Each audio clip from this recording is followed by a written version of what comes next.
Enggak, yang ibu-ibu berdiri aja, ya, ibu berdiri aja.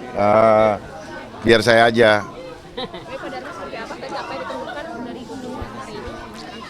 Enggak, saya baru datang, ya, tapi saya udah menemukan banyak hal ya, bahwa banyak di sini adalah pusatnya pedagang industri tempe dan tahu. Persoalannya mereka adalah bahan bakunya yang mahal dan sulit. Tetapi bahan bakunya ini adalah import, dan tetapi dia punya harga bersaing dengan lokal. Ya. Saya tahu sih sebenarnya kenapa itu, karena memang itu adalah desain supaya pertanian lokal itu kegulung, ya, bebas. Oleh sebab itu perlu dipikirkan ke depan bagaimana untuk meningkatkan industri tempe dan tahu ini supaya bukan saja kuantitasnya, tetapi terutama kualitasnya yang perlu diinikan. Karena seringkali kita makan, tapi kita tidak sadar bahwa yang kita makan itu tidak bermanfaat buat tubuh kita. Hanya teorinya kita tahu bahwa tempe bagus, tetapi kualitasnya ya tidak bagus untuk tubuh kita. Nah itu, mungkin kawan-kawan wartawan agak bingung maksud saya ini. Karena yang penting perut kenyang, betul ya? Masa bodoh dengan kualitas daripada makanan asupan yang kita terima. Gitu. Kemudian hal lain yang saya dengarkan lagi masalah, kembali lagi yang sering ngadu lansia. Lansia sering namanya hilang dari daftar kartu lansia. Ya, atau ada yang baru terima 2 bulan yang lalu, ya. Jadi baru 1 kali. Jadi ini yang perlu dibenahi ke depan, bahwa pendataan harus selalu akurat supaya lansia ini atau siapapun ya, maupun KJP ini bisa berlaku dan diterima sesuai dengan mereka yang berhak. Ya. Lalu yang saya mau ingatkan adalah kondisi Jakarta saat ini ada 3 hal yang penting. 1, biaya hidup mahal. Ya. Kedua, terasa tidak aman, ya. Tidak ramah. Makanya ada istilah Jakarta keras, Bung. Ya kan? Yang ketiga, nanti akan ada kebijakan yang tergerus atau minggir dari Jakarta, KTP Jakarta, akan dimatikan nanti KTP-nya. Akan dimatikan KTP-nya. Nah, ini kan sistem yang tanpa kita sadari akan terjadi nantinya. Dan ini sudah terjadi di New York. Ya. Di New York sudah terjadi, di mana biayanya mahal, kehidupannya,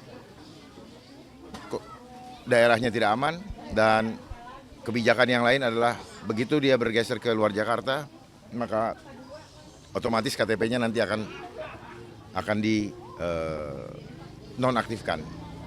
Dan solusi yang akan diambil tentunya adalah apa? WFH, work from home. Jadi fenomena work from home adalah bagian daripada strategi untuk kelumrahan orang yang bergeser keluar dari Jakarta karena biaya hidup yang mahal. Itu akan menjadi solusi yang akan terjadi nantinya. Ya, itu.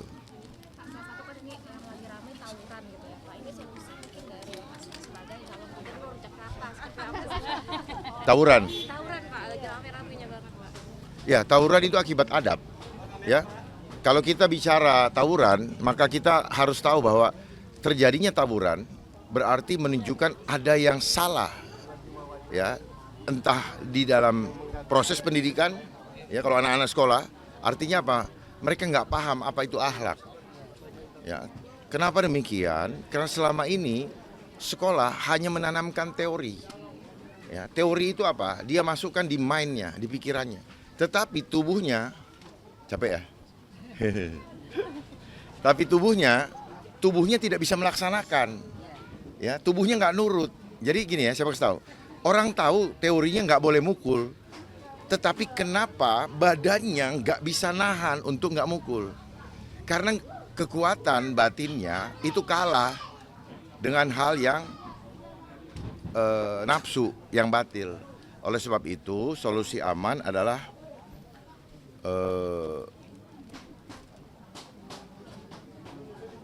harus aman, harus beradab dalam berkarya. Yang kedua, harus adab dalam berumah tangga. Ya, itu makanya orang-orang tua itu bertanggung jawab. Orang-orang tua bertanggung jawab terhadap keluarganya. Jangan dibiarkan. Kalau misalnya adik-adik melihat ada yang tawuran, coba lihat keluarganya bagaimana. Keluarganya beres tidak? Paham ya? Keluarganya beres tidak? Nah, lalu apa? Beradab dalam bermasyarakat, adab dalam bermasyarakat. Nah, hal-hal itu terus jaga juga adab diri.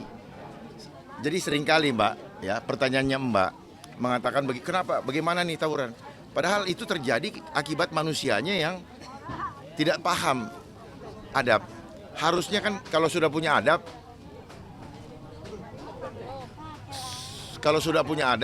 malu mencuri, malu berantem, apakah itu masih ada di Jakarta?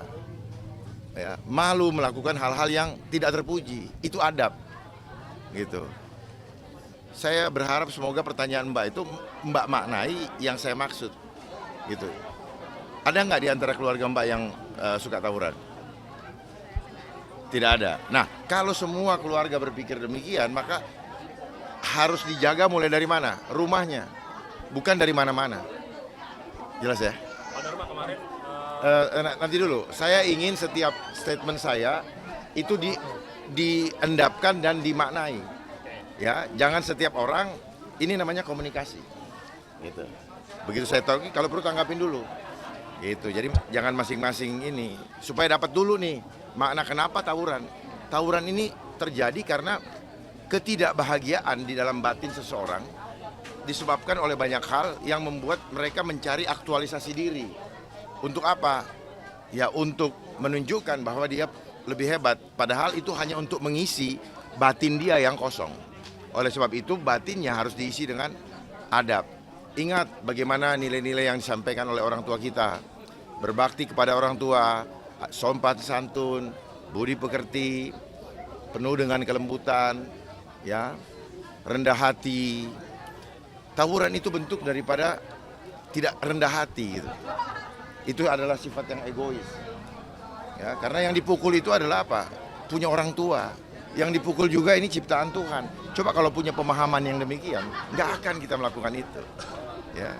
Jadi saya mau kasih titip pesan adalah lakukanlah segala sesuatu bukan untuk dirimu, tetapi seperti kamu sedang melayani Tuhan. Maka tidak akan ada tawuran. Ya. Nah, oleh sebab itu perlunya bina adab supaya kita semua bisa paham bagaimana kita harus berperilaku di dalam lingkup keluarga, lingkup masyarakat, dan diri sendiri supaya apa yang kita harapkan Jakarta ini akan aman kalau indah adabnya. Ya.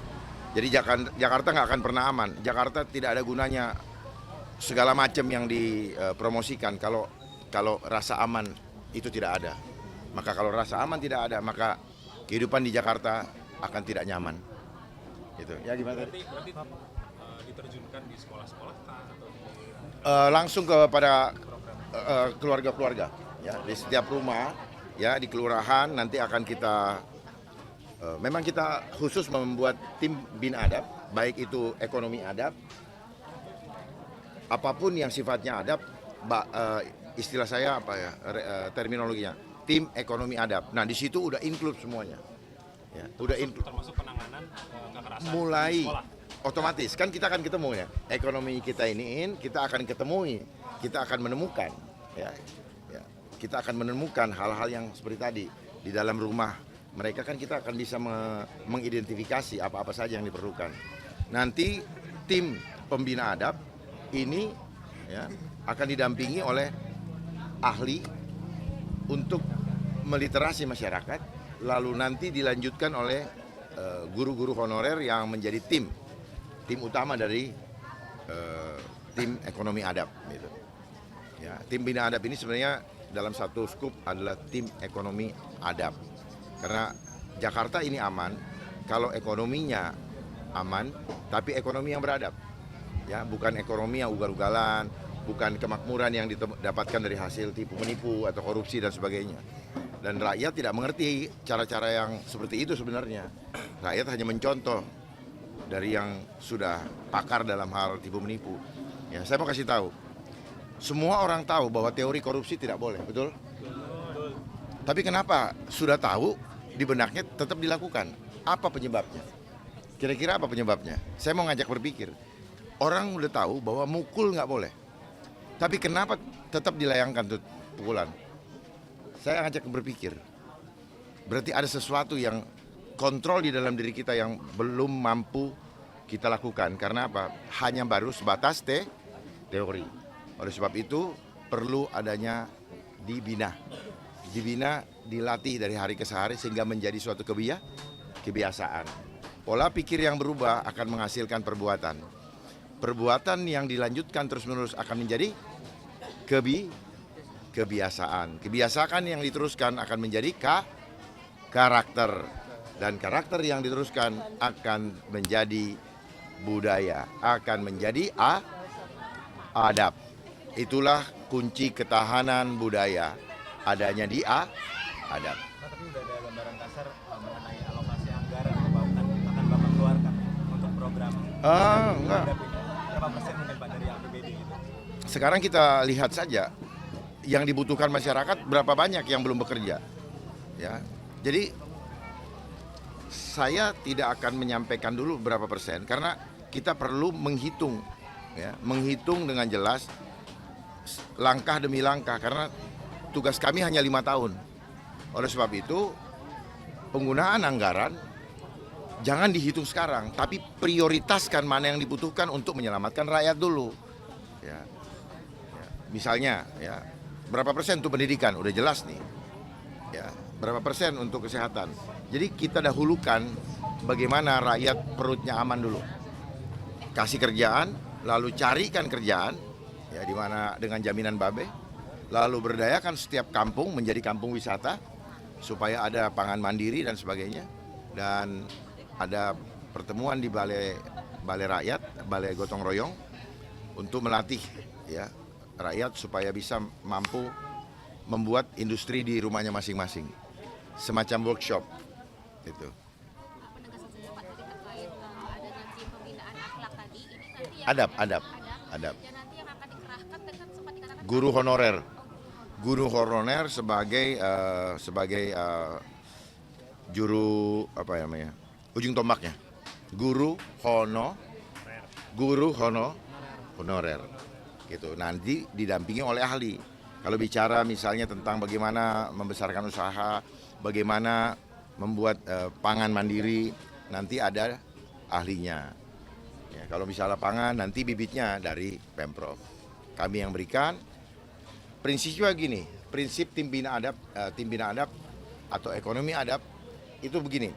Kita kawal dari nol, dari hulu sampai hilir. Kita kawal dari belum bisa berjalan, dia merangkak, berdiri, berjalan sampai berlari. Dan itu pun terus dikawal. Seperti contoh anak sekolah, seperti contoh mengajar atau membina anak naik sepeda. Dia jatuh bangun, tetap kita berikan motivasi sampai dia bisa bawa sepeda dengan lancar. Tetap itu dikawal. Kalau dia sampai ke jalan raya, siapa tahu dia tidak tahu bahayanya jalan raya seperti apa. Tetap kita kawal sampai dia bisa mandiri, sampai dia bisa berjalan. Tetap kita kawal sampai karena ada jatuh bangun orang. Ya, semua kita kawal supaya makin matang dan selalu mengingatkan jangan sampai dia terpengaruh oleh hal-hal buruk di luar rumah. Seperti itu. Ya, jadi sampai masa berakhir. Kawal semua. Itulah tugas seorang gubernur, berlaku seperti Bapak. Kapanpun masalah di keluarganya, di warganya, itu menjadi tanggung jawabnya. Ya. Terima kasih Pak Dharma. Ada lagi? Sudah jelas ya? Jelas ya? Rekan-rekan wartawan mau bergabung? Nah, di sini ketika ditantang untuk seperti itu, kenapa kalian tidak punya keberanian? Supaya nanti kehidupan kita betul-betul lebih baik. Gitu. Nah, saya sekarang nantang. Ayo, ya, jangan cuma bertanya, tapi action. Ada lampunya. Hah? Siap nggak? Siap nggak? Nah, dengar ya, siap untuk menyelamatkan rakyat Jakarta.